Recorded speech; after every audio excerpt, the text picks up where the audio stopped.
The quietest place in the world is a small, rented room at 3 in the morning after a long shift at a job that requires your body but not your mind. The silence is so absolute, it has a weight to it. It presses down on you. In this quiet, all I have are my thoughts, and they are merciless, but I've learned to sit with them. I've learned to listen to their accusations without flinching. It's a penance of a kind. This silence is my new reality. It's a world away from the life I used to have, a life that was also loud but with a different kind of noise. It was the noise of a happy family, the laughter of my 2 children in the backyard, the easy, comfortable conversation with my wife over dinner. And it was another noise, a secret one, a sound that started as a whisper and grew into a roar that consumed everything. It was the seductive, hypnotic, and ultimately destructive sound of a casino. The clatter of chips, the spin of a roulette wheel, the soft, crisp snap of a deck of cards being shuffled. That was the siren song that led me here to this quiet, lonely room. Before the fall, my life was a blueprint for happiness. I was a senior sales manager for a software company. I was good at my job, and it paid well. We had a beautiful home in a good school district. We had 2 cars, a healthy 401k, and a savings account that was our testament to a decade of sensible decisions. I was a man who believed in a diversified portfolio, in the slow, steady accumulation of wealth. I was the guy who read financial blogs for fun. I had built a fortress for my family, and I was the proud, vigilant guardian at its gates. My wife was the soul of that fortress. She was my high school sweetheart, the steady, loving center of my world.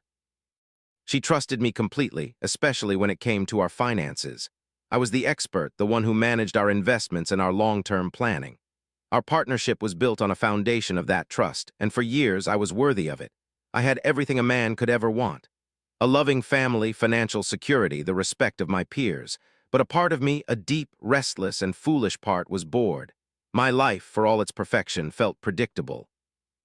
It was a straight line, and I began to crave the thrill of a curve. The first taste of the poison came on a business trip to Las Vegas. It was my first time in a real casino. I was an observer at first, a student of human behavior, I told myself. I watched the high-stakes poker games, fascinated by the quiet, intense psychology of it. It didn't look like gambling to me. It looked like a battle of wits, a game of skill disguised as a game of chance. I sat down at a low-stakes table. I played tight, I played smart, and I won. It wasn't a life-changing amount, a few $1,000s, but the feeling was life-changing. It was a surge of adrenaline, a feeling of intellectual superiority that my safe, predictable job could never provide. I felt like I had a secret superpower. I came home from that trip a different man. I didn't tell my wife about the win. It was my secret, my own private thrill. I started playing online poker. Just a hobby, I told myself. A way to unwind after a long day. I was disciplined at first. I set limits. I only played with a small amount of fun money.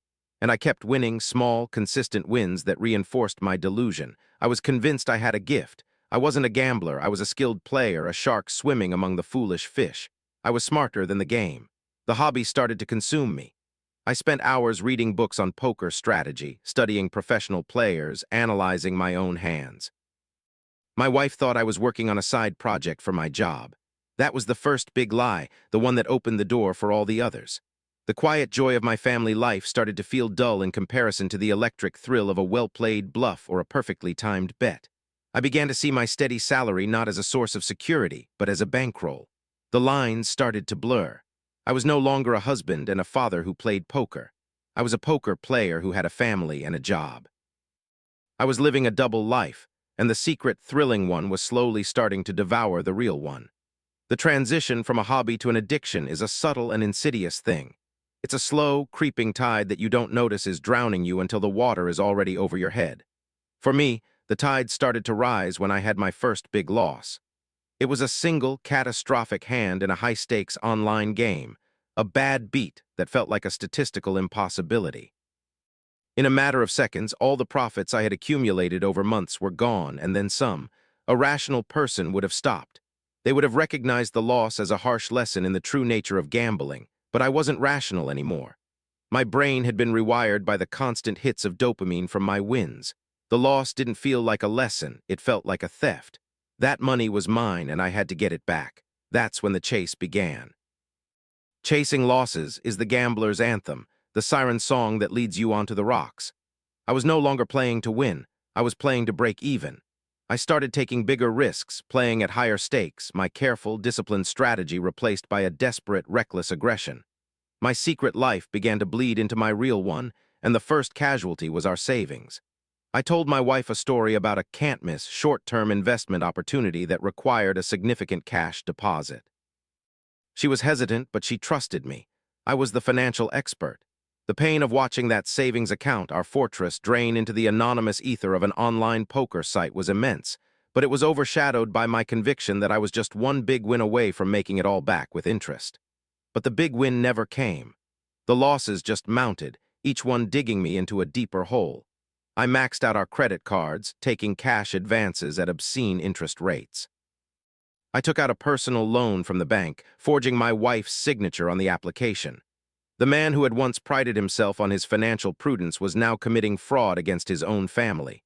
My work life disintegrated. I was showing up to my job physically, but my mind was always at the tables. I was exhausted, distracted, and irritable. I missed deadlines. I lost a key client. My boss, a man who had once seen me as his rising star, started to look at me with a new, concerned expression. I was a ghost in my own career, my ambition and focus completely consumed by my secret war against the odds. At home, I was a stranger. The easy, loving connection I had with my wife was gone, replaced by a tense, fragile silence. She knew something was profoundly wrong. I was distant, secretive, and the household finances, her domain, were a chaotic mess of late fees and overdrawn accounts. The arguments became a nightly ritual. She would plead with me to tell her what was wrong, and I would retreat behind a wall of lies and evasions. I was no longer her partner. I was a hostile stranger who had invaded her home. The most heartbreaking casualty was my relationship with my children. I was too wrapped up in my own frantic, desperate world to be a father. I missed my son's championship baseball game because I was in the middle of a marathon poker session. I forgot to pick up my daughter from her dance class. I was a phantom in their lives, a source of tension and disappointment. I could see the confusion and the sadness in their eyes, and every pained look was another shovelful of guilt onto the mountain that was already burying me alive. The final, desperate act of a dying addict is the one big bet, the one that will solve everything. My one big bet was a trip to a high-stakes underground poker game in a city a few hours away. It was a game filled with sharks, professional players, and wealthy, reckless amateurs.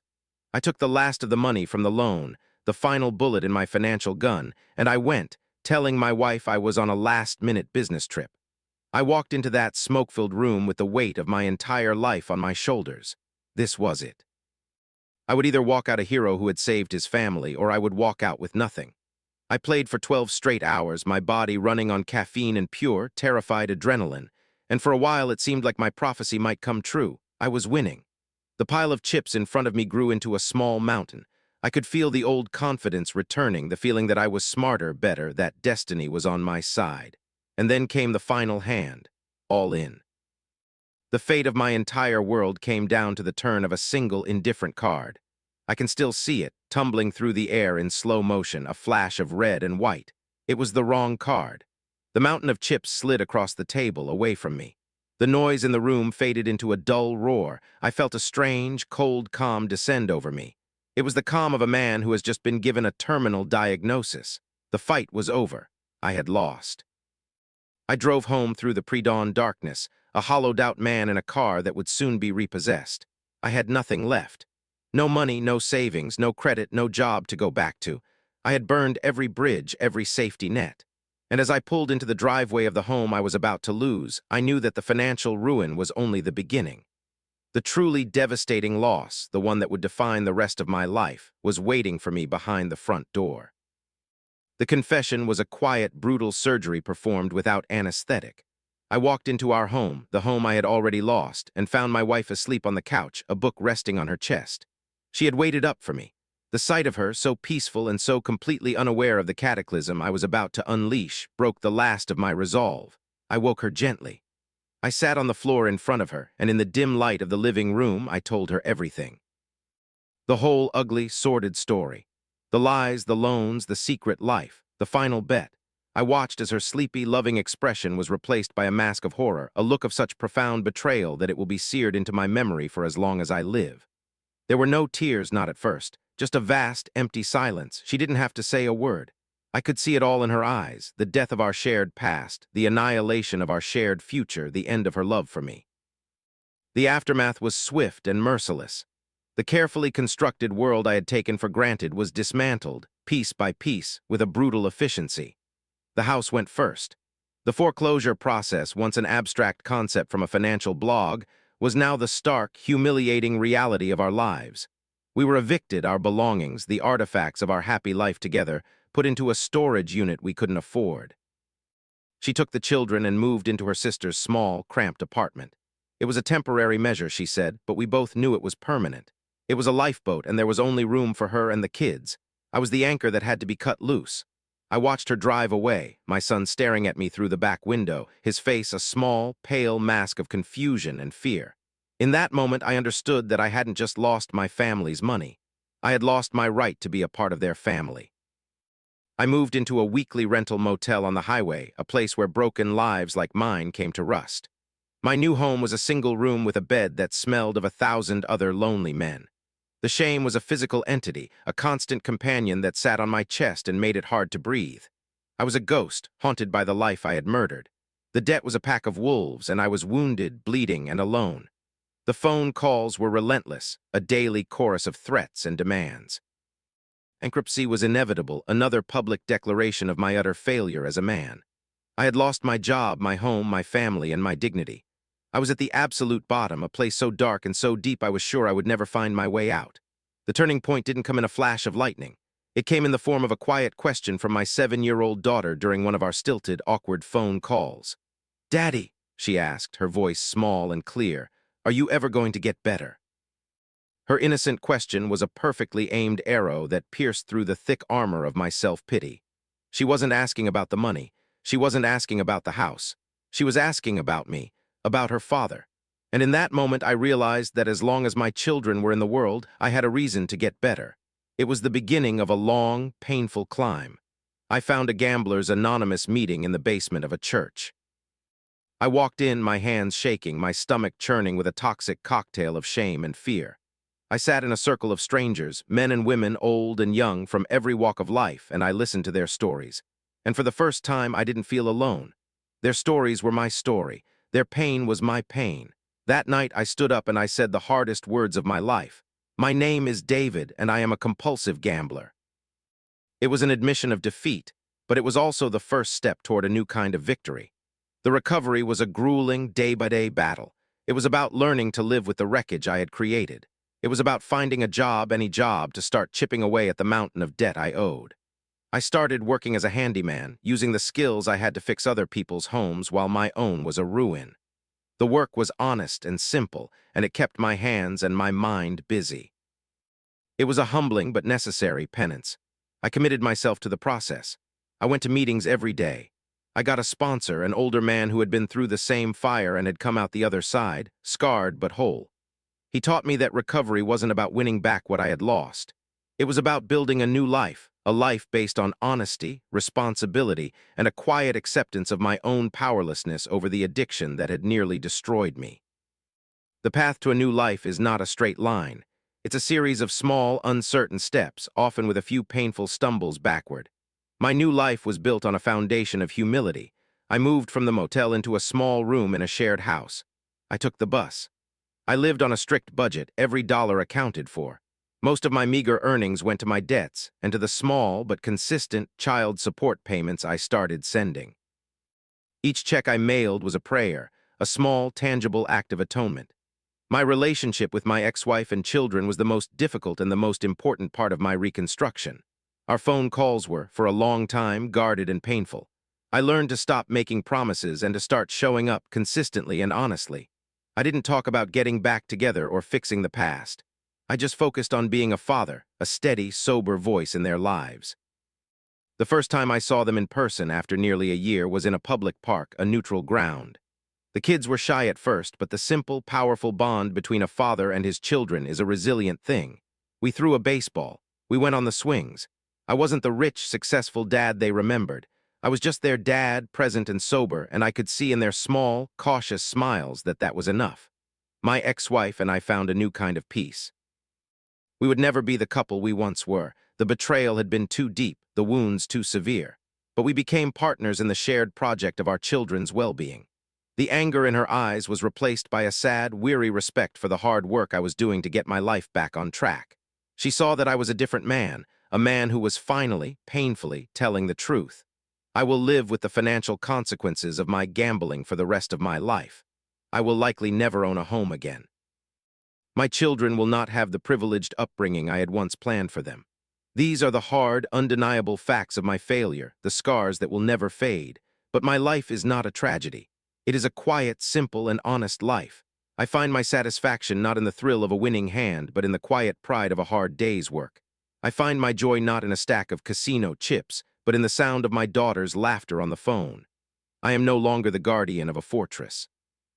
I am just a man living one day at a time in a small, rented room. But in this room I am free. I am free from the lies, free from the chase, free from the insane, insatiable hunger for more. I lost everything I thought was important. But in the desolate emptiness of that loss, I was forced to find the things that truly matter: honesty, responsibility, and the quiet, steady love for my children. I am not the man I wanted to be, but I am finally the man I need to be. And in the profound, healing silence of my new life, that is more than enough. Thanks for sticking around. What's your take on this story? Comment your thoughts and your country below. Make sure to like, share, and subscribe for more episodes.